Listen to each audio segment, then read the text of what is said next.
Paperwork isn't a strategy. Activity isn't progress. A real HR strategy is built to drive outcomes: revenue, retention, performance, not just stay busy. Here's how to build one that actually works. 1. Start with the end. Define what success looks like. Is it lower turnover? Faster hiring? Better leadership? Work backward from that goal.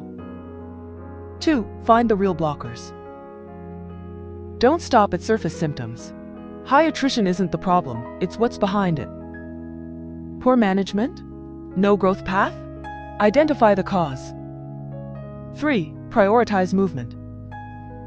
Too many HR plans maintain the status quo. Instead, build for traction.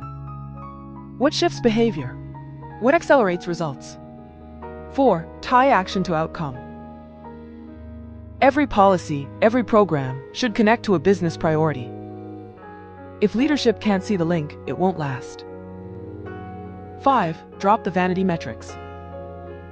Stop tracking what looks good and measure what matters.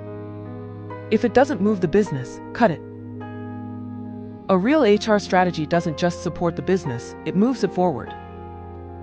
So, does your HR plan drive growth or just check boxes?